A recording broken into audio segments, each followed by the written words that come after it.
What's up, everybody? It's Soren Baker here on Unique Access Entertainment. As always, please hit that subscribe button. It's right down there and it's free.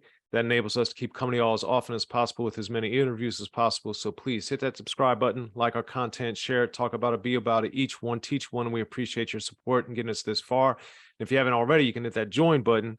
3 different tiers, ways you could help us out on that side as well. Now today, man, we got the honor and the privilege of being joined by Teflon. Thank you for coming through, sir. Yes, sir. Yes, sir. Salute, man. Appreciate you having me on. Definitely.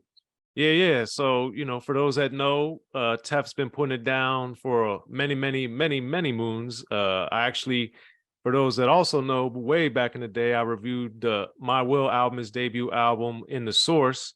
So it's kind of a full circle moment here to have him here on Unique Access Entertainment. I'm greatly appreciative. He's got the new album, Two Sides to Every Story, that everybody needs to listen to, stream, download, purchase, buy, etc.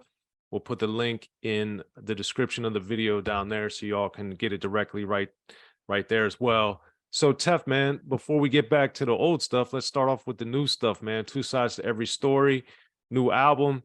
As a longtime fan of yours, I was like, what took so long? What was the big reason for the hiatus?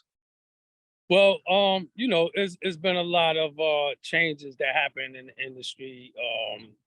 Dating back to when I was active in the industry in the early 2000s, late 90s, but early 2000s, kind of when the changes started happening. A lot of administrative changes, a lot of changes with regard to what markets were, the primary markets and the type of music was changing. I had a deal on Def Jam with DJ Premier, and we were slated to do an album, but that process actually was kind of affected by the changes that started happening. And so, it got frustrating as an artist as well, but life is also calling. So, you got bills and stuff like that. So, I had to kind of find other ways to keep my head above water. So I had to, step away from the music scene for a bit, and try to focus in on some of the other stuff that was calling at the time, Okay. But always is in my heart. So eventually, the booth called me back. It kept calling you. So Yeah. what were the given that Premiere obviously has remained successful and everything throughout the years, Def Jam was doing what it was doing at different times throughout history. What in particular were the changes that affected you the most, or that made you really want to step away on the music side of things in particular? Well, I mean, it wasn't so much the music. Again, the music is in me. Is the business part of things. Like, it just was, the music pendulum was beginning to swing. At that time, it was going from the primary sound coming out of New York to started going into more of the trap music and that type of stuff. Def Jam had I think they had some sort of lawsuit issues going on, and it just got messy. So the administration wound up changing over, and during that process, a lot of the top artists that were coming off of Def Jam at the time even suffered. It was just something that was kind of unprecedented at that time. We didn't we didn't experience a change like that before, so nobody probably knew what was going on at the time. And with that, the music focus shifted. At one time you had labels that would get an artist, see their potential, take time to develop that artist, build that artist, and put the necessary work into making that artist become a bigger artist. It changed after that. It started just becoming a numbers game. And not to say that the numbers game didn't always exist, but it was other elements that would factor in as well back then. It started to become more of just a numbers game. Okay, let's see, let's throw it to the wall, see if it sticks. Let's see who's buzzing right now. You had the mixtape circuit and all of that kind of stuff. But again, the sound of music was starting to change, primarily like with radio. They were starting to shift more to the the Little Johns and the those type of artists. So that's where they were chasing. I guess it could have been called the algorithm back then, but it wasn't. Technically the trans the new term of algorithm, but that's basically what it was. And what year was this that the Def Jam deal? Was this like off of FU or Showtime or something else? Or No, FU and Showtime was songs that me and Premier put out independently, and we put them out through Cream's label Works of Art and with Fat Beat. The Def Jam album itself was a project. It was originally called Contraband. It's funny because I got a song on the album called Contraband, and Contraband actually is one of the songs that we had for that album. But again, during that time, it just became like a frustrating event for me. I was that was really my sole source of income at the time. I wasn't. I didn't have a whole lot of different options. So, I was looking forward to things moving forward as I knew them to always do. When you get set up in a major situation, a major deal situation, it's certain things that, once you complete your end of the work, the machine kind of picks it up and runs with it from there. But I don't think the machine knew what it needed to do. It needed to, another thing that was going on too during that time was like the whole Napster thing with LimeWire and, all of those different online platforms that people could download music for free. This was a blow to the music industry. So it just was a lot of things combined, and it was just causing a pause in what we were doing, and to the point where it was like, okay, well, my bill's not pausing. yeah, it's funny. The Bills never seem to pause. They don't pause. No, but thankfully you're back with the two sides to every story in stores now. As I said before, that link is down there in the description of the video. So please check that out if you haven't already. So let's start with a simple thing first. So how and why did you decide that to be the album title, Two Sides to Every Story? Well, the album is produced by DJ Premier and Xzibit, who is a classically trained producer, extraordinary talent. And me and her actually had decided to start working together on a actual EP.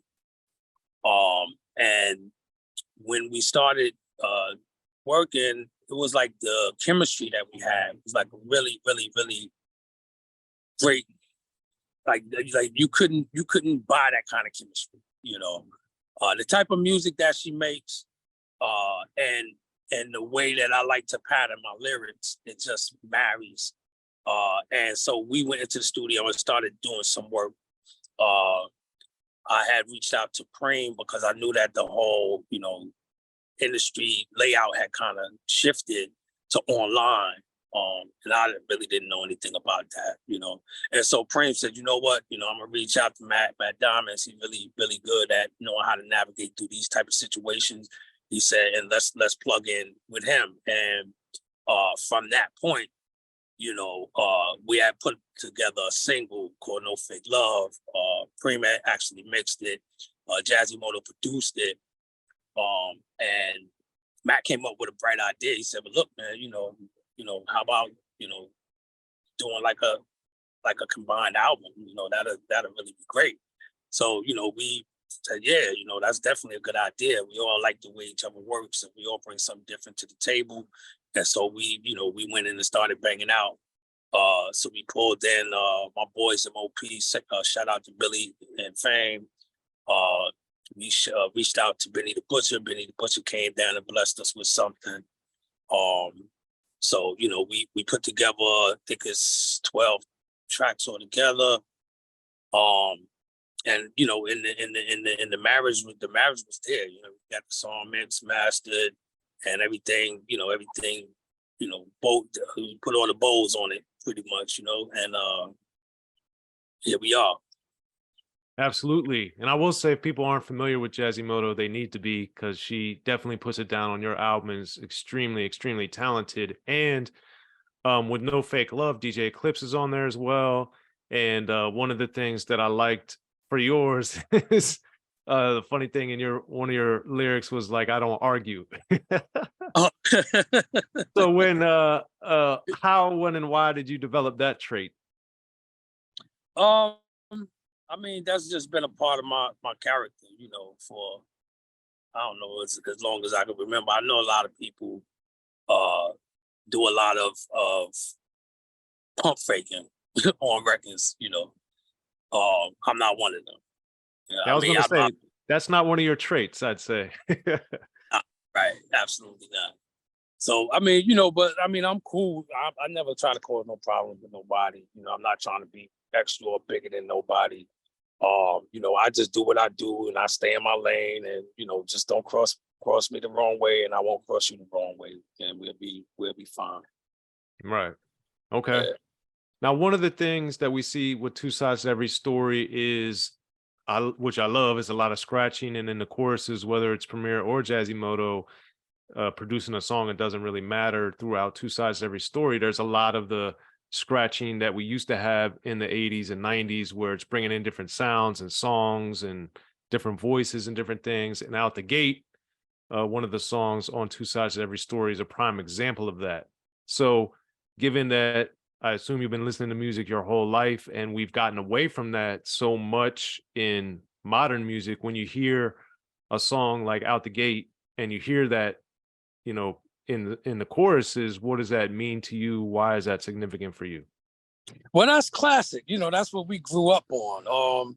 You know, I mean, you know, we say boom bap music because have given it a name, but back then it wasn't called boom bap music, it's just called hip hop music. And that was really primarily the sound, and it was raw and it was kind of gritty, you know, and we spoke our heart and told our stories over these types of tracks. And our stories just so happen to be reflecting where we come from or things that we've experienced, you know, those type of things. So I mean, you know, that's home base for us for the most part. The thing that I love about the project too is that again, you know, all of us bring something different to the table now.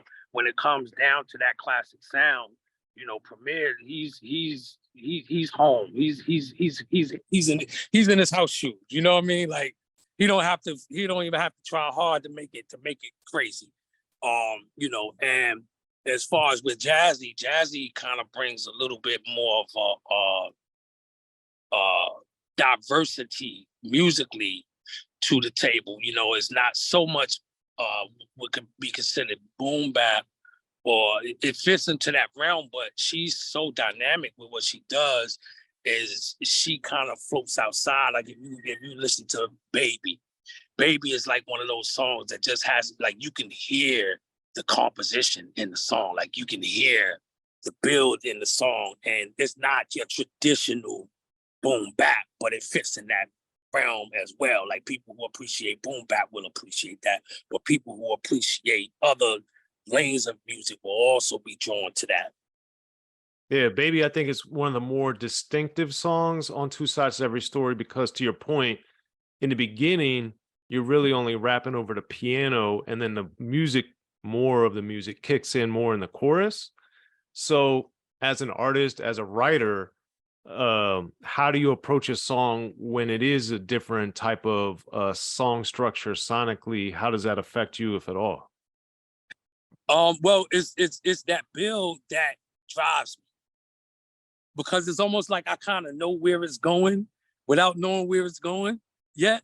Like the very first time, I always speak about that song because that was the song that put the stamp on Quasimodo as a phenomenal producer to me. I heard a couple of other songs that she did, and all of them bangers, don't get me wrong.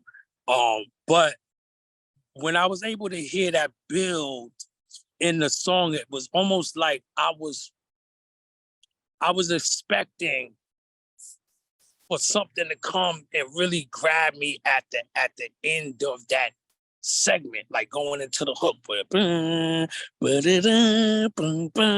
it was like, yes, like I felt that coming, but I didn't know it was coming. You understand what I'm saying? Yeah. So for me, it's the feeling in the music, and then that feeling drives me to create and write. And then how did you find or get to meet her? Well, Jazz actually, we met online, but she actually had did some work with M.O.P. Earlier on. So when we did, meet online and we chopped it up, and she was like, yeah, I did she did a couple of them. Which song was this? Shake 'em Up. She said, yeah, I did Shake 'em Up for M.O.P. I said, you did Shake 'em Up? She said, yeah. I said, yeah, you gotta send me something. You definitely gotta send me something, because Shake 'em Up was the song that, like, during my because I kind of was still on my hiatus, I guess, when they put that out. So I didn't get to hear it until one day I was like scrolling on YouTube, and I seen the Sway interview that they had, and they put the song on, and I was like, I never heard that song. And then I went and I looked it up, and I was like, oh, this is a banger. I was like, why didn't hear more about this song? This song is a banger. So when she told me she did that, that was already like, word. I was like, oh yeah, me and you definitely need to sit down and go through a couple of joints. So she sent me a few, and every one of them, she might have sent me about 4 of them at that time. And each one that I heard let me see a different dynamic in her approach. And I was like, wow, like she's definitely, she's not one-sided. And then I heard, well, it wasn't called Baby then, but the song that wound up becoming Baby. And like I said, it was almost like something that was quenching my thirst. That's how I felt about it. Like I didn't know what to expect, but I knew what to expect. And what I expected, she gave. Don't ask me what I mean how to explain it, but that's just, I guess it's like something that would quench your thirst the way that you wanted to quench your thirst. You got a thirst for something, but you don't know what it is. Yes. And then you drink something, and it's like orange juice in the morning. I don't know if you drink, if you ever had like a rough night, the night before, the next morning you wake up and you go to the refrigerator and you drink some orange juice, and it just, the way it feels when it's going down, it quenches your thirst, unlike soda, unlike juice. You understand what I'm saying?